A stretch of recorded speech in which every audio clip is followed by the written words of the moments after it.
শোনো, আমাদের দেশে বহুত নামাজি আছে, বহুত নামাজি আছে। নামাজি হলেই বেহেশতে যায় না, আর নামাজ না পড়েও বেহেশতে গেছে, এরকম প্রমাণও আছে। আপনারা মনে করতেছেন আমি বোধহয় কোনো ক্যানভাসারের মতো কথা বলতেছি না, আমি বুঝে শুনে বলতেছি, বুঝে শুনে বলতেছি। উহুদের যুদ্ধে রাসূলুল্লাহ সাল্লাল্লাহু আলাইহি ওয়াসাল্লাম আল্লাহর হাবিব উহুদের মাঠে যাবেন। আবু সুফিয়ান 3000 সেনাবাহিনী নিয়ে আবু সুফিয়ান আসতেছে, আর আবু সুফিয়ানের সাথে একজন শক্ত সহযোগী, যাকে আমরা বলি হেল্পিং হ্যান্ড, একজন শক্ত সেনাপতি আবু সুফিয়ানের সাথে আছে।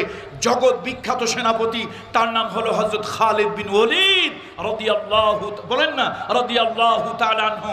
পৃথিবীতে দ্বিতীয় আরেকজন ব্যক্তি খালিদ বিন ওয়ালিদ, পৃথিবীতে দ্বিতীয় আরেকটা কেউ জন্মগ্রহণ করেনি।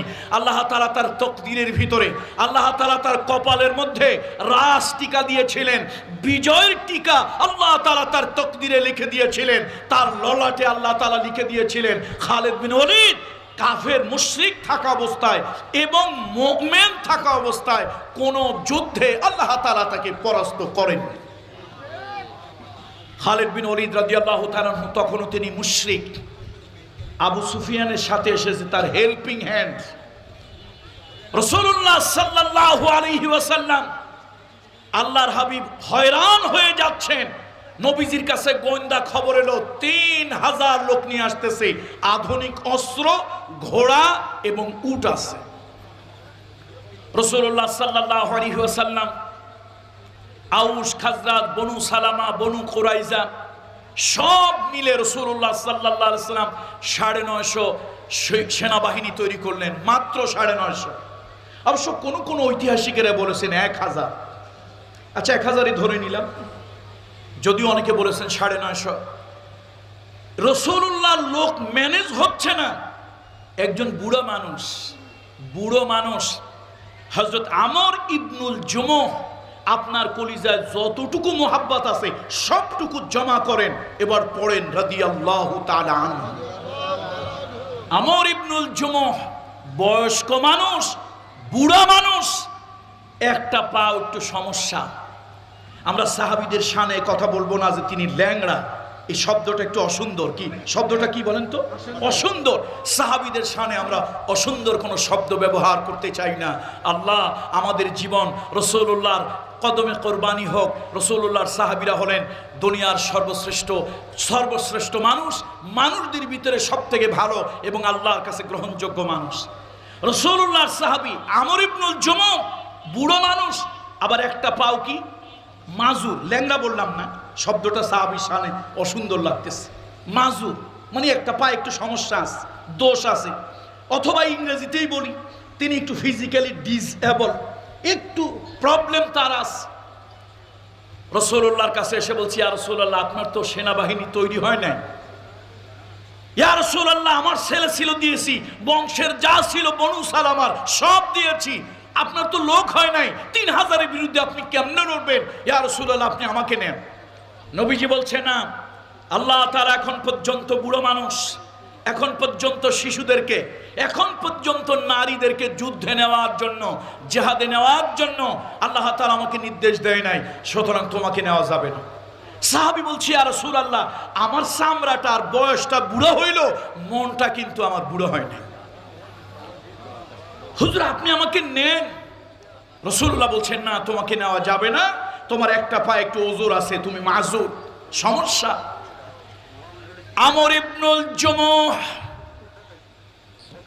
চোখের পানি ছেড়ে দিয়া বললেন, ইয়া রাসূলুল্লাহ আপনি আমার একটা পাও সমস্যা আছে, ওজর আছে, মাজুর, আমার বয়সটা একটু বেশি, চামড়াটা একটু ভুড়ায় গেছে, চামড়াটা একটু ঢিলা হয়ে গেছে, আমি বুড়ো মানুষ, এই জন্য আপনি আমাকে নেবেন না। হুজুর আপনি আমার ভিতরে ঈমানের শক্তি, নওজোয়ান শক্তি দেখেন নাই। ইয়া রাসূলুল্লাহ আপনি যদি আমাকে দ্বীনের জন্য নিয়ে যান, আমি আমার প্রাণ বাজি রেখে, আমি আমার জীবন বাজি রেখে রাসূলুল্লাহ দ্বীনের জন্য আমি লড়ব। নবীজি রাজি হচ্ছে না, আল্লাহর হাবিব রাজি হয় না।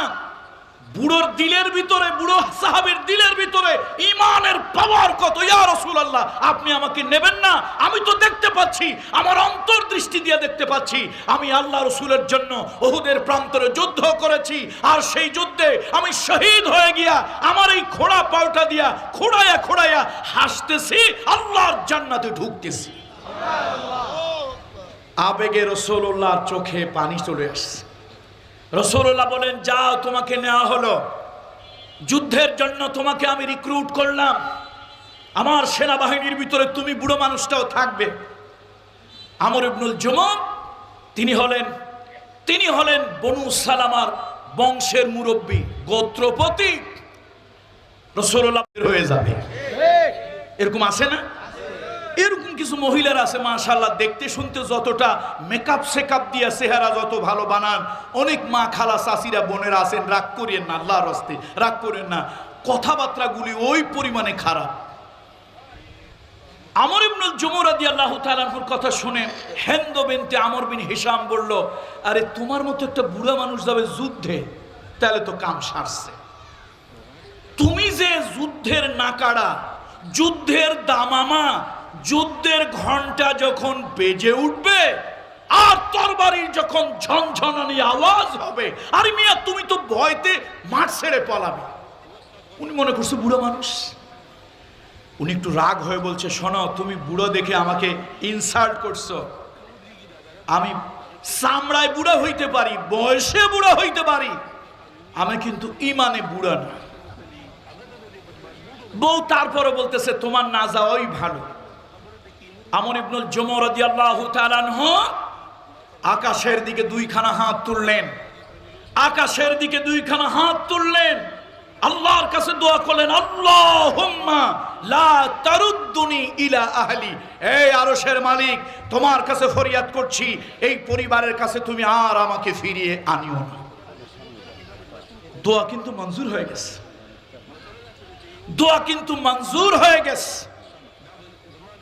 রাসূলুল্লাহ সাল্লাল্লাহু আলাইহি ওয়াসাল্লাম উহুদে যাবে, কথা শোনেন, আগেই বলছি, কথা উল্টো বুঝবেন না।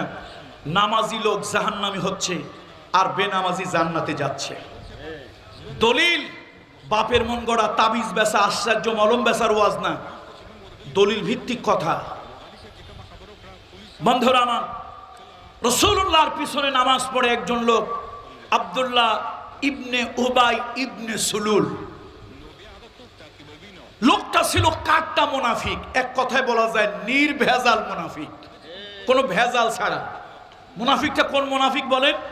কথা বলেন, নির্ভেজাল মুনাফিক। নির্ভেজাল মুনাফিক হচ্ছে আব্দুল্লাহ ইবনে উবাই ইবনে সুলুল। জিজ্ঞেস করলো, এই তোমরা যাও কই? কয় আমরা যাচ্ছি উত্তর দিকে। কেন? রাসূলুল্লাহর সাথে আমাদের পরামর্শ হয়েছে, আমরা মদিনার ভিতরে আবু সুফিয়ানের বাহিনীকে ঢুকতে দেব না, আমরা দূরে যাব, যেখানে আবু সুফিয়ানের লোকজন পাই, আল্লাহকে হাজির নাজির জেনে আল্লাহর জান্নাত পাওয়ার আশায় সেখানে প্রতিরোধ করব, জিহাদ করব, পরাস্ত করব, আমরা ইনশাআল্লাহ বিজয় ছিনিয়ে আনব। বলল, না, কথা তো এরকম হয় নাই। কথা তো ছিল আমরা মদিনার ভিতরে তাদেরকে ঢুকতে দেব, চতুর্দিকে রাস্তা বন্ধ করে দিয়া তারপরে আমরা তাদের সাথে যুদ্ধ করব, নিশ্চয় তাদেরকে আমরা পরাস্ত করে ফেলব। যুবকরা বলল, এই বুড়া মানুষের কথা শুনলে দিন চলবে না, আমরা নবীজির সাথে পরামর্শ করে যুবকরা অলরেডি পারমিশন নিয়ে আসছি। আব্দুল্লাহ ইবনে উবাই ইবনে সুলুল বলল, যদি তাই হয়, মুহাম্মদ সাল্লাল্লাহু আলাইহি ওয়াসাল্লাম নেতা, আমি কি কম? আমিও তো নেতা। নাউজুবিল্লাহ বলবেন না? সে কি করলো, এই আমি যুদ্ধে যাব না, তোমরা কারা কারা আসো। দেখেন, এই অনেক কষ্টে জোগাড় করা 950 অথবা অন্যান্য ইতিহাস অনুযায়ী 1000, এর থেকে 300 লোক আলাদা হয়ে গেল। কল্পনা করতে পারতেছেন? মাত্র রসুলের যুগে কত লোক না, 1000 বা 950 থেকে 300। তাহলে 1000 লোকের ভিতরে যদি 300 লোক চলে যায় নবীজির যুগে, আপনি কি মনে করতেছেন? ওনারা সরমনার পীর সাহেব, শর্ষিনার পীর সাহেব, তবলিগ জামাতের আমির সাহেব, জামাত ইসলাম হেফাজত ইসলামের আমিরের পিছনে নামাজ পড়ে নাই, ওনারা স্বয়ং রাসূলুল্লাহর পিছনে নামাজ পড়ালো। কার পিছনে নামাজ পড়ালো? স্বয়ং রাসূলুল্লাহর পিছনে নামাজ পড়ালো। এরকম কিছু নামধারী, লেবাসধারী, ভেষধারী মুনাফিক কতগুলো আলাদা হয়েছে? 300। তাহলে 1000 বেশি যদি ধরি, 1000 থেকে বের হয়ে গেছে 300, আর এখন 750 কোটি মানুষ পৃথিবীতে, 250 কোটি মুসলমান। আমার তো মনে হয় চিরুনি দিয়ে চাললে অধিকাংশই হলো মুনাফিক, ইল্লা মাশাআল্লাহ 2-1টা ইমানদার। 1000-এর মধ্যে কয়শো? আবার বলি, 1000-এর ভিতরে কয়শো?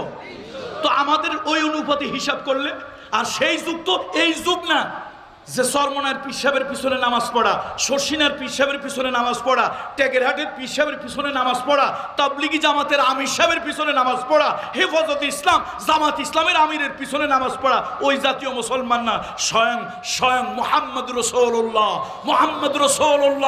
সাল্লাল্লাহু আলাইহি ওয়াসাল্লামের পিছনে নামাজ পড়া, সেই টাইপের লোক।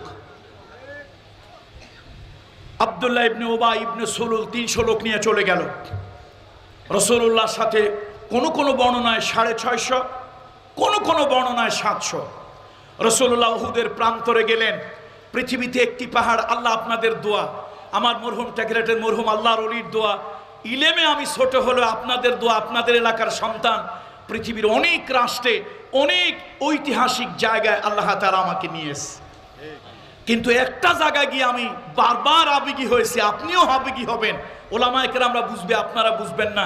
পৃথিবীতে একটা জায়গা আছে, সুন্দর নাই, ঢক নাই, পদ নাই, সৌন্দর্য নাই, জায়গাটার নাম হলো উহুদ। জাবালে উহুদ, উহুদ পাহাড়, মোটেই কোনো ঢক নাই। ওই উহুদের দিকে তাকাইয়া বড় বড় শায়েখ, বড় বড় আলেম, হাদিসের বড় বড় মুহাদ্দিস চোখের পানি ছেড়ে দেয়। পৃথিবীতে একটা পাহাড়ের ব্যাপারে বিশ্বনবী বলেছেন, আল উহুদু ইউহিব্বুনা ওয়া নাহনু নুহিব্বু। পৃথিবীর একটা পাহাড়কে উদ্দেশ্য করে রাসূলুল্লাহ বলেছেন, আল উহুদু ইউহিব্বুনা ওয়া নাহনু নুহিব্বু। উহুদ আমাদেরকে ভালোবাসে, আমরা উহুদকে ভালোবাসি। সেই ভালোবাসার পাহাড়, নিষ্প্রাণ নির্জীব পাহাড়, সেই পাহাড়ের কাছে রাসূলুল্লাহ চলে গেলেন। গিয়ে দেখলেন আবু সুফিয়ানের বাহিনী অলরেডি চলে আসছে। আল্লাহ রাসূল আব্দুল্লাহ ইবনে জুবাইরের নেতৃত্বে 50 জন তীরন্দাজকে আলাদা করে পাহাড়ে তুলে দিলেন। এখন নবীজির সাথে কতজন রইল? যদি হয় 650, তার থেকে চলে গেল 50, যদি হয় 700, তার থেকে চলে গেল 50, তাহলে অ্যামাউন্টটা একেবারেই ছোট, বলা চলে লিটিল অ্যামাউন্ট, ছোট্ট একটা অ্যামাউন্ট। পরক্ষণে আবু সুফিয়ানের সাথে কতজন?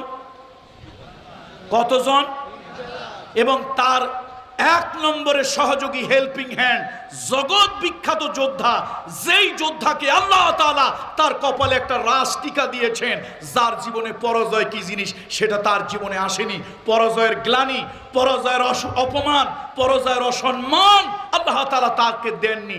কি নাম তার? খালিদ বিন ওয়ালিদ। বলেন না রাদিয়াল্লাহু তাআলা আনহু। তিনি এখন ইসলাম গ্রহণ করেননি, ইসলাম গ্রহণ পরে করবেন। আল্লাহু আকবার। রাসূলুল্লাহর সাথে 650 বা 600 লোক আল্লাহর হাবিব যুদ্ধ করলেন। একটা লোক নাম হলো আমির বিন সাবিত বিন ওয়াকিশ। কথা ভালো করে মনে রাখতে হবে, আমর বিন সাবিত বিন ওয়াকিশ, এটা হলো তার নাম। তবে অনেকের নাম আছে, আধা মাইল, 1.5 মাইল, 2 মাইল লম্বা নাম, আবার একটা ছোট্ট নাম আছে, আছে না? আছে কি না? এরকম নাম, তার একটা ছোট্ট নিক নেম, ডাক নাম, নামটা হলো উসাইরিম। নামটা কি? আমর বিন সাবিত বিন ওয়াকিশ, এটা হলো তার নাম। তবে একটা ডাক নাম, লোকেরা মাঝে মাঝে তার ডাকে উসাইরিম। রাসূলুল্লাহ মদিনায় যাওয়ার পর এই উসাইরিম, এই যুবককে বারবার দিন ইসলামের দিকে দাওয়াত দেওয়া হয়েছে। এই যুবক ইসলাম গ্রহণ করে নাই। আজকে সকালবেলায় আমর বিন সাবিত বিন ওয়াকিশ, ডাক নাম হলো উসাইরিম, আজকে সকালবেলায় তার মনে হলো মুহাম্মাদুর রাসূলুল্লাহ অল্প কয়েকজন লোক নিয়ে কেমনে যুদ্ধ করে। যুবকদের ভিতরে কৌতূহল বেশি, যুবকদের ভিতরে আগ্রহ বেশি। ওই যুবক দেখার জন্য গেল, ভয় পাইল না, দেখার জন্য গেল। কেমনে যুদ্ধ হয়, মুহাম্মদ সাল্লাল্লাহু আলাইহি সাল্লাম আর তার সাহাবীরা কেমনে মার খায়। কিন্তু আমর বিন সাবিত বিন ওয়াকিস ওই জায়গায় যাওয়ার পর আল্লাহ তাআলা তার অন্তরের দৃষ্টিটা খুলে দিল। এই চোখের সামনে জাহালাতের পর্দা আল্লাহ তাআলা সরায় দিল। কুফুরির একটা পর্দা তার চোখের সামনে ছিল, আল্লাহ ওইটাকে সরায় দিল। তিনি লক্ষ্য করতেছেন দুনিয়ায় কত পার্টি দেখলাম, দুনিয়ায় কত দল দেখলাম, গোত্র দেখলাম, মুসলমানরা একটা পার্টি, একটা দল, একটা গোত্র, কিন্তু দুনিয়ার কোনো গোত্রের সাথে, কোনো পার্টি, কোনো দলের সাথে মুসলমানদেরকে মিলানো যায় না। দুনিয়ায় কত নেতা দেখলাম, কত রাজা বাদশার কথা শুনলাম, কিন্তু মুহাম্মদ রাসূলুল্লাহ তাকে তার লোকেরা যতটা ভালোবাসে, তার লোকেরা তাকে যতটা সম্মান করে, হৃদয় দিয়ে তাকে যেরকম ভালোবাসে, এরকম কোন লোক দুনিয়ায় কাউকে বাসে আমার জানা নাই। তার অন্তর্দৃষ্টি আস্তে আস্তে খুলে যাচ্ছে। সে দেখতেছে এই দুনিয়ায় মানুষ বাঁচার জন্য চেষ্টা করে, আর রাসূলুল্লাহর সাহাবীরা আল্লাহর জন্য, দ্বীনের জন্য, ইসলামের জন্য জীবন দিতে চেষ্টা করে। আমার জীবনটা কত তাড়াতাড়ি, আমার জীবনটা কত তাড়াতাড়ি আল্লাহর জন্য হবে, দ্বীনের জন্য হবে। ইন্নাল্লাহ আশতারা মিনাল মুমিনিনা আনফুসাহুম ওয়া আমওয়ালাহুম বিআন্না লাহুমুল জান্নাহ। আল্লাহ তাআলা বলেন, আমি ঈমানদারের কাছে জান্নাত বিক্রি করেছি।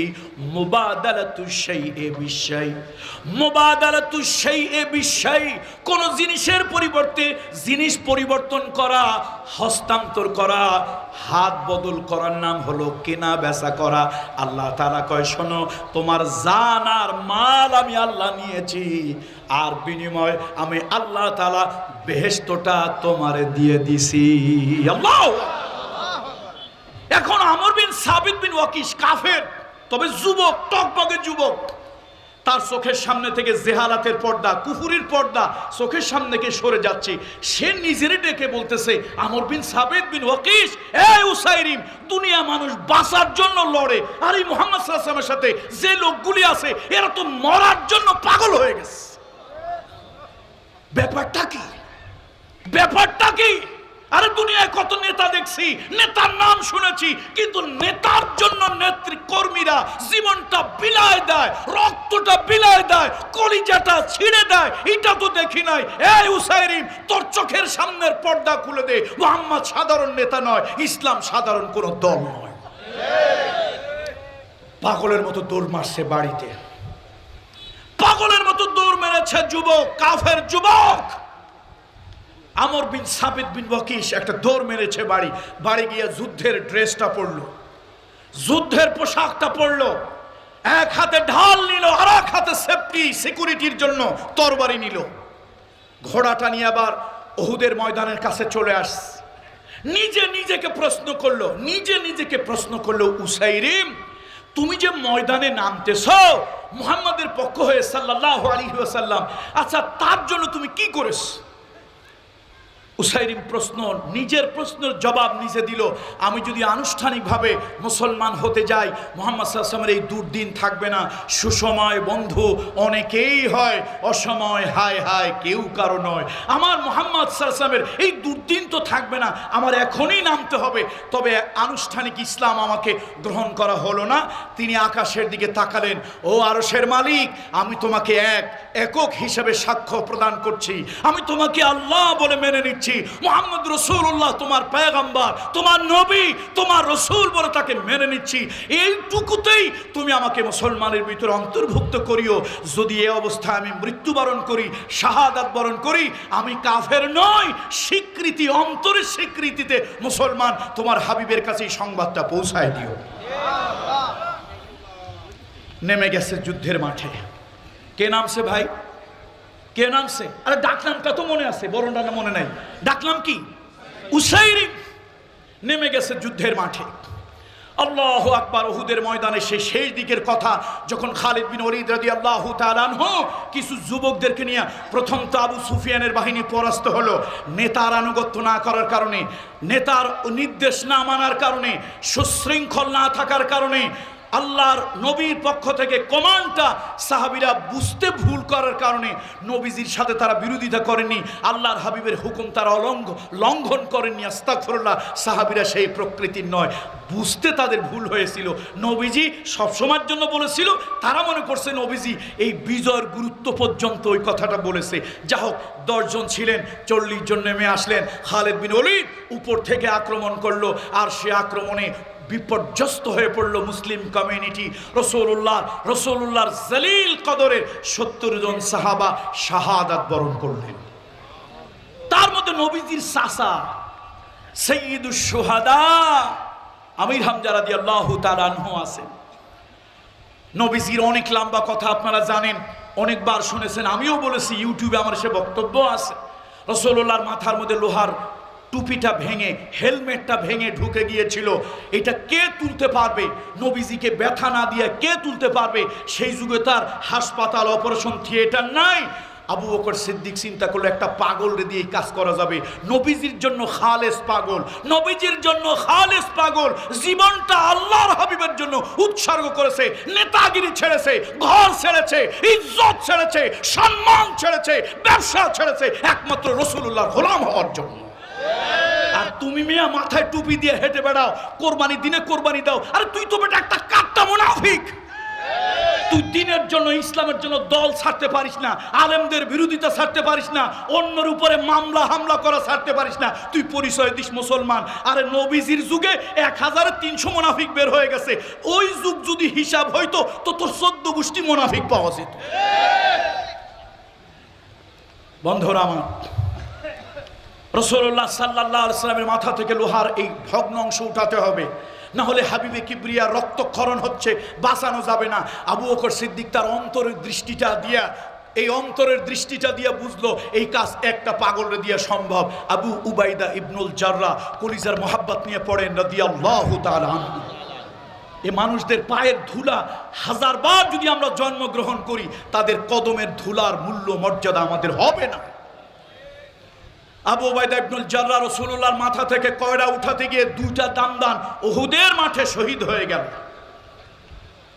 অনেক লম্বা ইতিহাস, হানজালার ইতিহাস আপনারা জানেন। ওই যে আমর ইবনুল জুমু, বুড়া মানুষটার কথা মনে আছে না ভুলে গেছেন? মনে আছে তো? ওই বুড়ার স্ত্রী আসছে রাসূলুল্লাহর কাছে। নবীজি এখন একটু সুস্থ, এসে বলছি, ইয়া রাসূলুল্লাহ, হুজুর আমাকে কি চিনেছেন? নবী বলল, কে তুমি? কে তুমি? ইয়া রাসূলুল্লাহ, আমি ফুলান বিনতে ফুলান, আমি অমুকের কন্যা হিন্দ বিনতে আমর বিন হিশাম, আমি সেই হিন্দ, আমি হচ্ছি আপনার বুড়া সাহাবী আমর বিন জুমুহ, তার স্ত্রী হলাম আমি। নবীজি জিজ্ঞেস করলো, তুমি আমার কাছে কেন আসছো? তোমার তো 2টা সন্তান শহীদ হয়ে গেছে। ইয়া রাসূলুল্লাহ, আমি তো সন্তানের খোঁজ নেওয়ার জন্য আসিনি, তোমার স্বামী শহীদ হয়ে গেছে। হুজুর আমি জানি, সেজন্য আসি নাই, আপনাকে দেখতে এসেছি। তবে একটা কথা হুজুর, আমার স্বামীর লাশটা, দেহটা আমি উটের পিঠে তুলেছি, ভালো করে রশি দিয়া বেঁধেছি, লাশটা বাড়ি নিয়ে যাব, ঘরের পাশে, বাড়ির পাশে মাটি দেব, প্রতিদিন অন্তত স্বামীর কবরটা একটু দেখব, হৃদয়ের কাছে একটু অন্যরকম লাগবে। হুজুর আমি তো লাশটাকে উটের পিঠে তুললাম। বনু সালামা, সহজ ভাষায় আপনারা বুঝবেন, অল্প কথায় বুঝবেন, যারা উমরায় গেছেন, হজে গেছেন, এক জায়গা গিয়া মসজিদে জুল কেবলাতাইন, মানে 2 দিকে তার কেবলা ছিল, এরকম একটা মসজিদে আপনারা অনেকে 2 রাকাত নামাজও পড়ছেন। এই জায়গাটা হলো বনু সালামা। ইয়া রাসূলুল্লাহ, আমি বনু সালামাতে নিয়ে যাব, উটের পিঠে আমার স্বামীর লাশটা তুলেছি, উট টানি, উটকে পিটাই, উটের গলা ছিঁড়ে যেতে চায়, কিন্তু উট এক কদম উহুদের মাঠ থেকে সামনে আগায়। আল্লাহ নবী বললেন, ও হিন্দ, ও হিন্দ, হিন্দ বিন সাবিত বিন হিন্দ, তুমি বলো তোমার স্বামী বাড়ি থেকে কি অবস্থায় আসছিল? ইয়া রাসূলুল্লাহ, বুড়া মানুষ, আমি তার একটু টিটকারি করছিলাম। বুড়া মানুষ মৃত্যুরে ভয় পাবে, যুদ্ধরে ভয় পাবে, তরবারি ধরতে ভয় পাবে, এই জন্য একটু টিটকারি করেছিলাম, ঠাট্টা করেছিলাম। তিনি আমার ঠাট্টায় মনে কষ্ট পাইয়া আকাশের দিকে দুইখানা হাত তুলে ফরিয়াদ করেছিল, আল্লাহুম্মা আল্লাহুম্মা লা তারুদ্দুনি ইলা আহলি। হে আমার মালিক, তোমার হাবিবের জন্য, দ্বীনের জন্য, ইসলামের জন্য জিহাদ করতে আমি জিহাদের মাঠে যাচ্ছি। বুড়া বলে আমারে অনেকে অবজ্ঞা করে, আমি তোমার হাবিবের সাথে যাচ্ছি, ওই ময়দানে আমি যেন শহীদ হয়ে যাই। আমারে জিন্দা অবস্থায় এই পরিবারের কাছে আর ফিরাইয়া আনিও না। দোয়া মঞ্জুর হয়ে গেছে। আল্লাহ নবী বলেন, ও হিন্দু, দোয়া কবুল হয়ে গেছে। তোমার স্বামীর লাশটা উটের পিঠে তুলেছো, নিয়ে যাওয়ার জন্য চেষ্টা করছো। আজকে দুনিয়ার সব শক্তি এক জায়গায় করে যদি চেষ্টা চালাও, তারপরও তোমার স্বামীর লাশটা এক কদম উহুদের মাঠ থেকে সামনে নিতে পারবে না। বন্ধুরা আমার, রাসূলুল্লাহ অসুস্থ। ওই যে আল্লাহ নবী হুকুম দিল আহতদেরকে চিকিৎসা করো, আর যারা শহীদ হয়ে গেছে তাদেরকে বিনা গোসলে দাফন করার চেষ্টা করো। তবে এই উহুদের মাঠে আমি সাহাবীদেরকে উহুদের মাঠে আমি শোয়াবো, কোথাও নেব না। রাসূলুল্লাহর হুকুম পাইয়া আহতদেরকে এক জায়গা করা হয়, আর শহীদ যারা হয়েছে, নিহত আপনাদের ভাষায়, এদেরকে আলাদা করা হচ্ছে। হঠাৎ সাহাবীরা দেখলো একজন তরুণ যুবক কাফের, একজন তরুণ যুবক কাফের, তার লাশ মুসলমানদের লাশের ভিতরে। লোকেরা চিৎকার দিয়ে উঠলো, দেখো এই যে হলো আমর বিন সাবিত বিন ওয়াকিশ, ডাকনাম কি উসাইরিম। দেখো উসাইরিম কাফের, মুসলমানদের ভিতরে এসে মারা গেছে। এই বলে তার লাশটাকে অবজ্ঞা করে যখন ফেলতে যাবে, সারি হাত পাও ধরে ফেলতে যাবে, চিন্তায় পড়ে গেল মুসলমানদের ভিতরে কাফের যুবকের লাশ কেন। হঠাৎ দেখতেছে ঠোঁটটা নড়ে।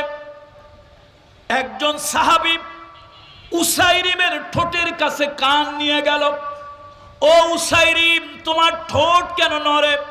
উসাইরিম কয়, শোনো, আমার আল্লাহ তাআলা এখনো আমার জীবিত রেখেছে, আমার রুহুটা আমার গলার কাছে চলে আসছে, বের হয়ে যাবে। শোনো, আমারে তোমরা কাফের বলিও না, কাফেরের সাথে আমাকে দাফন করিও না। আল্লাহ নবীকে জানাই দিও, রাসূলুল্লাহর মোহাব্বতে তার দুর্দিনে দুঃসময় আমি মনে মনে দিলে দিলে ইসলাম কবুল করে রাসূলুল্লাহকে নেতা মেনে আমি অন্তরে ইসলাম গ্রহণ করে শহীদ হয়ে গেছি। এই বলে উসাইরিমের প্রাণ পাখিটা উড়ে গেল। সাহাবীদের ভিতরে কান্নার রোল পড়ে গেল। ও সাহাবী, রাসূলুল্লাহকে খবর জানাই দিও। সাহাবীরা কাঁদতে কাঁদতে রাসূলুল্লাহর কাছে এলো, ইয়া রাসূলুল্লাহ, অমক বংশের একজন তরুণ যুবক উসাইরিম, আমর বিন সাবিত বিন ওয়াকিশ, ওই উসাইরিমকে বারবার ইসলামের পথে দাওয়াত দিয়েছি, সে ইসলাম কবুল করে নাই, ইসলাম গ্রহণ করে নাই। ইয়া রাসূলুল্লাহ, হে ওই লোকটা ইসলাম কবুল করে শাহাদাত বরণ করেছে। নবীজি শোনার পর আল্লাহ নবী অন্যরকম হয়ে গেল। দুইজন সাহাবীর উপরে, কাঁধের উপরে ভর দিলেন। নবীজি এত দুর্বল, আল্লাহর হাবিব এত অসুস্থ, রাসূলুল্লাহর পা উঠাতে পারেন না, পাও ফেলতে পারেন না। দুইজন সাহাবীর কাঁধের উপরে ভর দিয়া আল্লাহ নবী পাওটা টেনে টেনে টেনে টেনে উসাইরিমের লাশের কাছে, দেহের কাছে আসলেন। এবার আল্লাহ নবী অসুস্থ, হাতখানা কষ্ট করে রাসূলুল্লাহ উঠাইলেন। নবীজি প্রচন্ড অসুস্থ, আল্লাহর হাবিব হাতখানা উঠাইলেন কষ্ট করে। শাহাদাত আঙ্গুলি উসাইরিমের বুকের উপরে রাসূলুল্লাহ রাখলেন, আর নবীজি তিনবার শাহাদা প্রকাশ করলেন। ইন্নাকা মিন আহলিল জান্নাহ, ইন্নাকা মিন আহলিল জান্নাহ, ইন্নাকা মিন আহলিল জান্নাহ। ও উসাইরিম, আমি বিশ্ব নবী শাহাদা করছি, বিশ্ব নবী ঘোষণা দিচ্ছি, আমি বিশ্ব নবী সাক্ষ্য প্রদান করছি, নিঃসন্দেহে তুমি আল্লাহর জান্নাতি। হযরত আবু হুরায়রা থেকে হাদিস বর্ণিত, আবু হুরায়রা রাদিয়াল্লাহু তাআলা থেকে হাদিস বর্ণিত, সাহাবীদের ভিতরে কান্না রোল পড়ে গেল। কেউ ফুফায় ফুফায় কাঁদে, ঢুকরে ঢুকরে কাঁদে, কেউ শিশু বাচ্চাদের মতো কাঁদে আর বলে, আহারে আমি যদি আমি না হইয়া এই উসাইরিমের মতো হতাম তাহলে ভাগ্যটা কত ভালো হতো। এক ওয়াক্ত নামাজ পড়লো না, একটা সেজদা আল্লাহকে দিল না, অথচ রাসূলুল্লাহ বুকের উপরে শাহাদাত আঙ্গুলি রেখে 3 বার বললেন, ইন্নাকা মিন আহলিল জান্নাহ, তুমি জান্নাতের অধিবাসী। ভুল বুঝবেন না, কথা আবার উল্টা বুঝবেন না। একজন মানুষ যত বড় কাফের হোক, যত বড় গুনাহগার হোক, একজন মানুষ কাফের থাকা অবস্থায় নামাজ তার উপরে ফরজ হয় না। উসাইরিম সকালবেলা ইসলাম গ্রহণ করেছে ফজরের নামাজের পরে, সুতরাং ইসলাম যেহেতু সকালবেলায় গ্রহণ করেছে, ফজরের নামাজ তার উপরে ফরজ ছিল না। ফজরের নামাজ কি ছিল না? ফজরের নামাজ ফরজ ছিল না। কোন নামাজ তার উপরে ফরজ?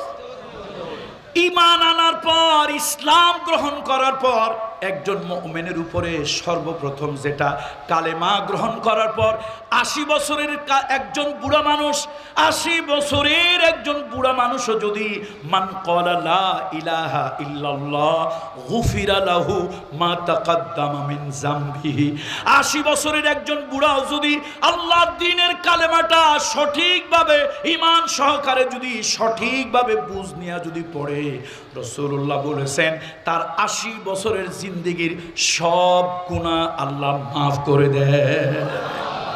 তাহলে ঈমান আনছে ফজরের আগে না পরে? তাহলে ফজরের নামাজ তার উপরে ছিল না। জিহাদের ময়দানে আসছে রাসূলুল্লাহর দুরবস্থা দেখে, কিন্তু শহীদ হয়ে গেছে যোহরের সালাতের আগে। শহীদ হয়েছে কখন? যোহরের সালাতের, যোহরের ওয়াক্ত পর্যন্ত যদি থাকতো, কোন নামাজটা ফরজ মাথার উপরে থাকতো? যোহরের নামাজটা, যোহরের সালাতটা তার মাথার উপরে, আলা রাসিহি, তার মাথার উপরে থাকতো। ফজরের নামাজ, যোহরের নামাজটা ফরজ থাকতো। দেখেন আল্লাহর কি কুদরত, ঈমান আনছে ফজরের পরে আর শাহাদাত বরণ করছে যোহরের আগে। আল্লাহু আকবার। তাহলে নামাজ কয় ওয়াক্ত হয় নাই? কথা কয় না। নামাজ কয় ওয়াক্ত হয় নাই? এক ওয়াক্ত হয় নাই। নামাজ যেহেতু এক ওয়াক্ত হয় নাই, তাহলে সেজদা কয়টা হয় নাই? কথা কি বুঝে আসছে না আসে না? যেহেতু নামাজ এক ওয়াক্ত তার উপরে ফরজ, তাহলে নামাজ যেহেতু ফরজ হয় নাই, তাহলে কি ফরজ হয় নাই? আবু হুরায়রা থেকে হাদিস খানা বর্ণিত, সাহাবীরা চিৎকার করে কাঁদতেছিল আর বলতেছিল, কি ভাগ্য তোমার, কি তাকদীর নিয়ে তুমি জন্মগ্রহণ করলে। এক ওয়াক্ত সালাত তোমার উপরে ফরজ হলো না, একটা সিজদা তুমি আল্লাহকে দিতে পারলে না, অথচ রাসূলুল্লাহ তোমার বুকটার উপরে 3টা বার আল্লাহর হাবিব শাহাদা দিয়েছে, ইন্নাকা মিন আহলিল জান্নাহ, ইন্নাকা মিন আহলিল জান্নাহ, ইন্নাকা মিন আহলিল জান্নাহ। অথচ রাসূলুল্লাহ ইমাম, তার ইমামতিতে রাসূলুল্লাহর পিছনে নামাজ পড়েছে আব্দুল্লাহ ইবনে উবাই ইবনে সুলুল। কার পিছনে? কথা বলেন না একটু আওয়াজ দিয়ে, কার পিছনে? রাসূলুল্লাহ ইমাম, আব্দুল্লাহ ইবনে উবাই ইবনে সুলুল হলো মুসল্লি। নবীজির পিছনে নামাজ পড়েও জান্নাতি হইছে না জাহান্নামী? জান্নাতি না জাহান্নামী? যেহেতু নির্ভেজাল মুনাফিক, ভেজাল যুক্ত মুনাফিক না নির্ভেজাল? তবে একটা কথা খুব বোঝার মতো একটা কথা শোনেন, বাপটা কাটটা মুনাফিক থাকলেও ছেলেটা কিন্তু ছিল একেবারে নির্ভেজাল ইমানদার। বলেন, চিৎকার দিয়ে বলেন আল্লাহু আকবার। বাপটা ছিল কাটটা মুনাফিক, কিন্তু ছেলেটা কি ছিল? নির্ভেজাল ইমানদার, কোনো ভেজাল টেজাল ছিল না, কোনো ভেজাল ছিল না। আল্লাহ, এই মুনাফিক মারা গেল, আবা কাবা জুব্বা পাগড়ি সবই ছিল। ওই 300 লোক যারা ভাগছে তারা নামাজি ছিল না? তারা নামাজি ছিল না? রাসূলুল্লাহ থেকে 300 লোক চলে গেলে ইমানের কি থাকে? আল্লাহর হাবিবকে জিহাদের ময়দান থেকে পিছন দিক থেকে পালিয়ে যাওয়া কাবিরা গুনার মধ্যে আকবারুল কাবাইর, আকবারুল কাবাইর কবিরা গুনার ভিতরে বড় কবিরা গুনার মধ্যে একটা কবিরা হলো রাসূলুল্লাহ দ্বীনের ইসলামের জিহাদের ময়দান থেকে পিছু হটে যাওয়া, ভেগে যাওয়া হলো কবিরা গুনাহগুলোর মধ্যে বড় একটা কবিরা গুনাহ। তাহলে 300 লোকের মতো কত নামাজি ছিল, রাসূলুল্লাহ থেকে ভেগে গেল। আব্দুল্লাহ ইবনে উবাই ইবনে সুলুল মারা গেল। ছেলেটা তো নির্ভেজাল ইমানদার, কোনো ভেজাল নাই, আলহামদুলিল্লাহ, নির্ভেজাল রাসূলুল্লাহর সাহাবী এবং আল্লাহর হাবিবের একনিষ্ঠ সাহাবী। ছেলে এসে রাসূলুল্লাহর হাত ধরলো, ইয়া রাসূলুল্লাহ আমার বাপের জানাজায় আপনাকে একটু যেতে হবে। নবীজি দয়ার শরীর, মায়ার শরীর, আল্লাহর হাবিব তার সাথে তাকে যাওয়ার জন্য উঠলেন। সাইয়েদনা ওমর পিছন দিক থেকে রাসূলুল্লাহর জামা টেনে ধরলেন, এই মুনাফিকের জানাজায় আপনি যেতে পারেন না, এই মুনাফিকের জানাজায় যেতে পারেন না। মুসলমান, যার তার মৃত্যু সংবাদ ইন্না লিল্লাহ পড়িও না, আর যার তার জানাজা পাইলেই জানাজায় যাইও না। দরকার হলে কুত্তা, আল্লাহর সৃষ্টি, একটা